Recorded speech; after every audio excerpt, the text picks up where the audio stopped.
ভয় লাগছিল আর মানে চুপচাপ বসে বসে 5টায় ঘুমিয়েছি আর নামাজ কালাম পড়েছি। নামাজ পড়ে যেন স্কুলে মানে আমি এরকম না যে গোল্ডেন লাগবে, জিপিএ 5 লাগবে বা বৃত্তি লাগবে এরকম কিছু না। আমি বলেছি আমি আমার সব বান্ধবীরা যারা মোনাজাত করছে সবাই যেন ভালো রেজাল্ট পায় আর স্কুলে হাসি মুখে আসতে পারে।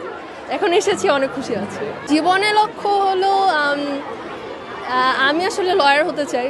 আমি সায়েন্সে আছি কেন আমি জানি না, বাট আমি লয়ার হতে চাই। এখন লয়ার হয়ে তারপর যদি একটা সেভিংস ক্রিয়েট করতে পারি তখন আবার এনজিও খুলব লাইফে। মানে এনজিও খুলে আমাদের যেগুলো এতিমখানা আছে যারা মানে ফ্যাসিলিটিস পাচ্ছে না তারাও যেন আমার মতো এত মানে উঁচু ড্রিম করতে পারে সেটার অপরচুনিটি আমি ক্রিয়েট করব। সেটা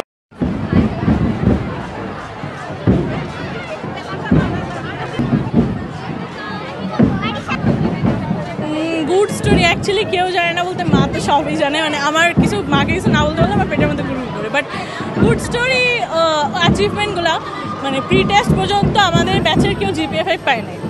প্রি টেস্টেই আমরা জিপিএ 5 পাইছি পুরা ব্যাচে 3 জন, তার মধ্যে আমি একজন। টেস্টে জিপিএ 5 পাইছি পুরা ব্যাচে 3 জন, মানে আমাদের স্কুল থেকে। মানে টেস্টের কথা আমাদের ইউজুয়াল তো টেস্টের কোয়েশ্চেন এসএসসি থেকে অনেকটা হার্ড হয়। সো ওইখান থেকে মানে অনেক মানে ওই একটা গুড স্টোরি ধরতে গেলে। ব্যাড স্টোরি হচ্ছে দোজ ডিপ্রেশনস, এনজাইটি, ফিয়ার, টেনশনস, এগুলা। এর থেকে বড় ব্যাড স্টোরি আর কিছু হইতেই পারে না।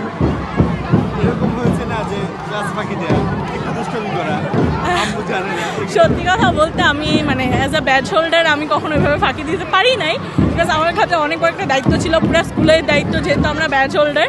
বাট হ্যাঁ 2-1বার বাঙ্ক দিয়েছি, কিন্তু সেটাও মা জানে, সেটাও সব কিছু মা জানে। বাট বাঙ্ক ওভাবে দেই নেই, বেসিক্যালি হয়তো বা কাজের ফাঁকে এখন একটা ক্লাস আছে, ক্লাসটা করতে চাইছে, ঠিক আছে ওখানে কোনো একটা কাজ আছে, কাজটা করে আসে। মানে যেহেতু ব্যাচ হোল্ডার স্কুলে পুরো স্কুলের দায়িত্ব, কোথাও না কোথাও আমাদের কাজ থাকে, ডিউটি থাকে। সো ওইরকম ছোটোখাটো, বাট ওভাবে বাঙ্ক আমি দেয়নি, অফিসিয়ালি বাঙ্ক করা হয় না। ভবিষ্যৎ মানে আমাদের কলেজে অবভিয়াসলি পড়ার ইচ্ছা, তারপরে অনেক বড় ইচ্ছা আছে বুয়েটের দিকে, এখন ঠাকুরের দিকে নাই। ভাবি মাল্টিনেশনাল কোম্পানিতে জব করবে। হাউসওয়াইফ। আমার সপ্তর্ষি টুকুর সাহা।